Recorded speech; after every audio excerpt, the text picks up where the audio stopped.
Hello, and welcome back to another update where I cover the latest developments throughout the front line in the Russo-Ukrainian war. It is your host, Weep Union, and in this one there are several developments across the front line, both in favor of the Russians and the Ukrainians. The Russians advanced to the southwest of Pocrosk and to the northeast of the city in the vicinity of Tretsk. The Russians also managed to advance in the Seersk section of the front line. In turn, the Ukrainians managed to advance within the Cibrianski forest area to the east of Liman and in the Kursk region. Starting out in the south, the Russians launched an assault to the north and to the south of Hihova, where their attempt is to operationally encircle the town by attacking it on both flanks in a pincer maneuver. This is forcing the Ukrainians to withdraw from the town to avoid an encirclement. So the Ukrainians have started a withdrawal from Hihova, while the Russians are trying to establish fire control over their withdrawal. This means that the Russians will soon gain control over the border area between the Donetsk and Pocrosk region.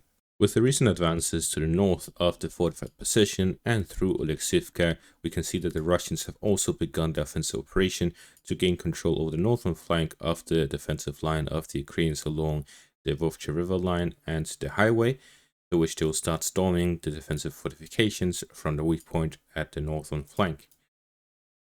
The Russians will look to gain control over the border area from Novomykolaiivka in the north all the way to Novokrenka here in the south and the Vovcha River line. This will allow them to launch offensive operations into Novopavlivka along the main highway and the road through Moravka, as well as the open fields to the east. This will allow for a wide advance on Novopavlivka as the singular town in the area. There are small villages such as Filia in the south and Hihova in the north, which are fairly isolated from the town itself.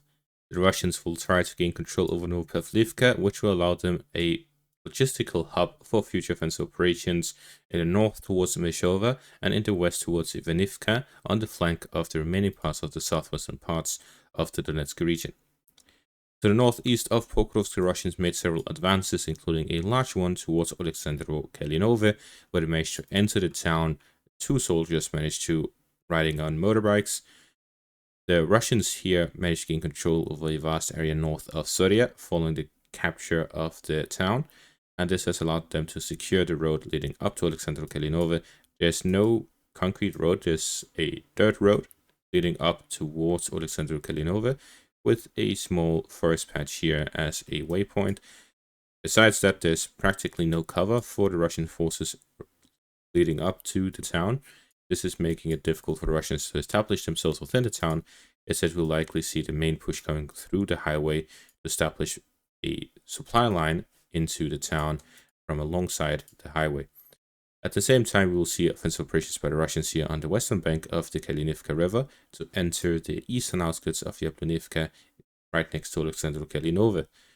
The Russians will continue their offensive operations towards Yablonivka from the southern flank, where they will launch a wide assault towards the town while they are storming through it, as well as the Russians have advanced both in the southern and northern banks of the Pocrosk River, where they've managed to gain control over the residential area and northern parts reaching the Dacia area.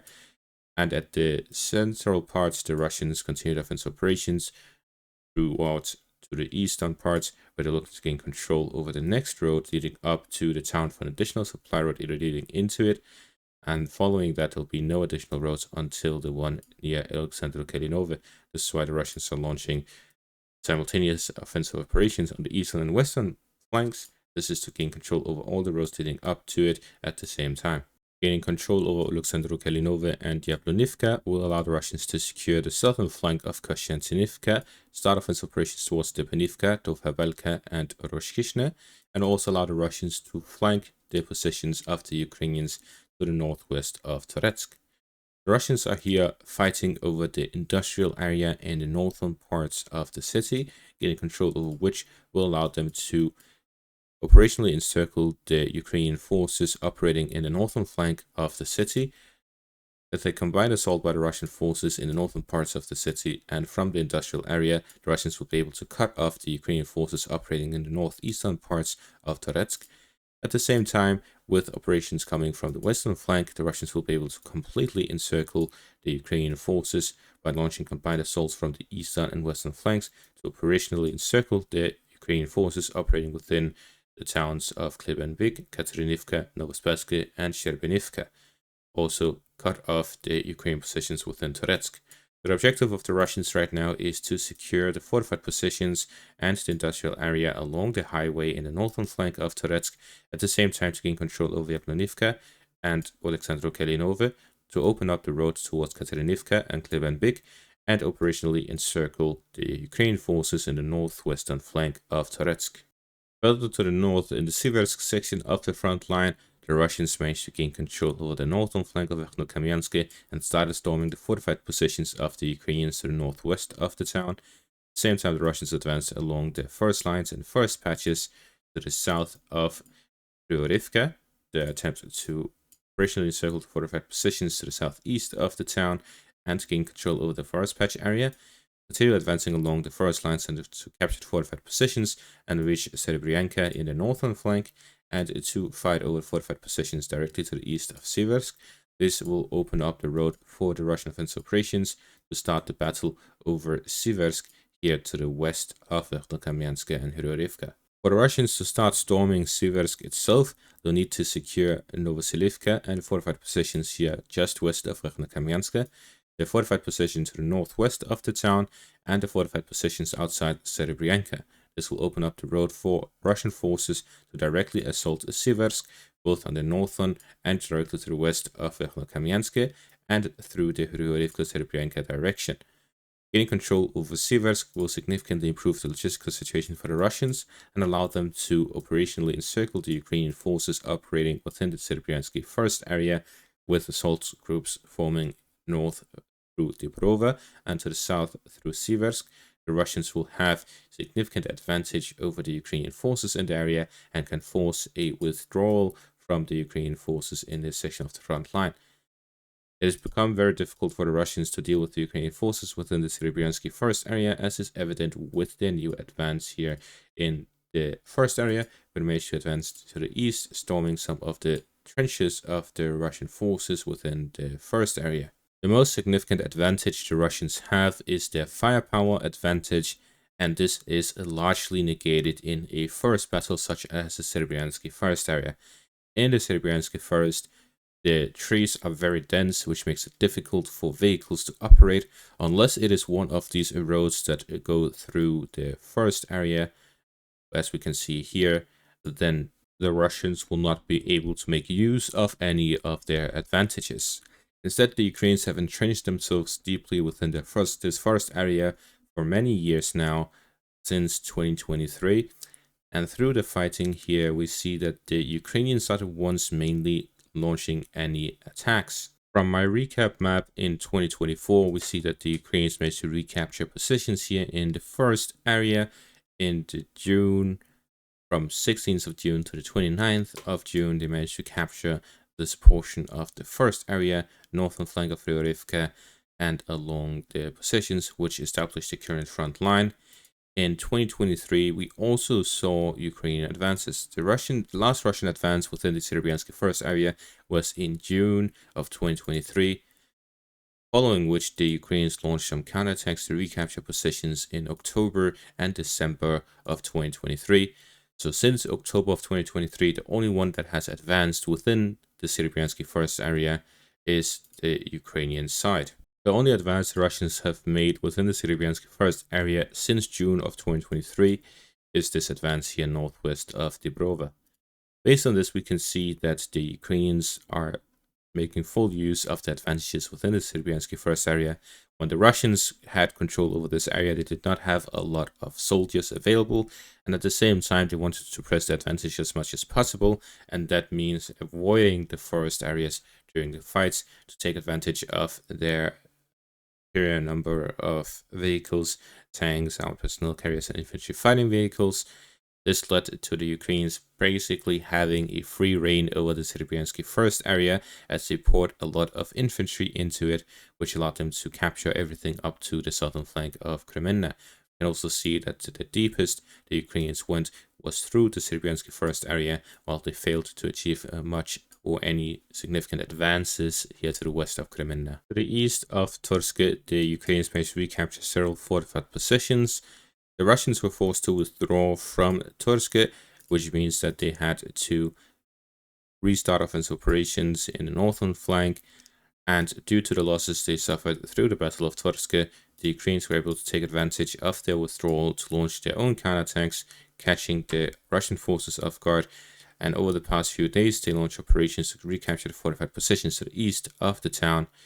The Russians managed to gain control over these fortified positions in the first place by bypassing them by attacking Torske from the north, forcing the Ukrainians to re-establish their defensive lines, and the Russians took advantage of this to storm these fortified positions and open up the road to the east of Torske. However, Ukrainian counterattacks have persisted since over the past month, and this has allowed them to now recapture these fortified positions and secure the eastern flank of the town. Finally, in the northern section of the front line in the Kursk region, the Ukrainians continue their advances in the direction of Tretsk. On the eastern flank, the Ukrainians managed to capture the border checkpoint here in Tretsk for an additional supply road into the town. The Ukrainians are now attacking from the northeast, the southeast, and the southwest in the direction of Tretsk, while they're launching FPV drones to strike the supply route for the Russian forces. They are now storming Tretsk from 3 separate directions, while the Russians continue attempting to hold on for as long as possible while they wait for their counterattack forces to be prepared to launch a counterattack to attempt to kick out the Ukrainians from this section of the front line. Take a look at a map addition that I'm working on that maps out the supply hubs for both sides. We can see that 2 important supply hubs for the Ukrainians are located just here south of Tretsk near the border area. We can see that both are connected to the railway and both have good connections to a highway directly from the city of Sumy. At the same time, it's also located near an additional railway connection through Burin that is connected to these roads through the highway to the north of the town. And based on this, we can see that the Ukrainian forces in this section of the front line are very well supplied. You can also see that the railway connection is also connected to the Russian side of the border through Tretsk. So based on this, we can see that the Ukrainians have a lot of supply capabilities in this section of the front line right near Tretsk. In turn, the Russians' nearest supply hub is Kalynove. This has a railway connection towards the front line here near Seersk. At the same time, there's no major highways for the Russians, nor any additional logistical hubs. The closest next to Kalynove is Rilsk, again with no rail connection and no highway connection to Tretsk. The Ukrainians have also managed to bombard many of the crossings and all of the bridges across Reka Seim, the same river. And based on this, we can see that the Russian supply line to these forces is difficult, and the entire area south of Klushkova, from this area right here, is under direct threat by Ukrainian FPV drone operators. This makes it difficult for the Russians to send reinforcements or to launch a counterattack in this section of the front line. Instead, they're trying to hold on to their positions as much as possible, but they're running low on resources and they cannot evacuate their wounded. And reinforcements are having a difficult time going in, which makes it difficult for the Russians to hold on to their positions, but they've been able to hold on to it for a month so far. And I believe that this really shows the difference in strengths between the Russian and Ukrainian forces right now, because comparatively there is barely any sections of the front line that can compare to this. The Seersk section of the front line is the closest to it. Yet in that direction as well, we can see that the Ukrainians have a significant advantage in terms of supplies. The nearest supply hub that the Russians have available is Luhansk as a major supply hub, logistical hub, following which there are some minor ones close to it with highway connections. This means that the Russians, to supply their frontline positions, is to send trucks all the way from Luhansk through Lysychansk and into the Seersk section of the front line, while the Ukrainians have a rail connection leading all the way up to Sloviansk and Liman.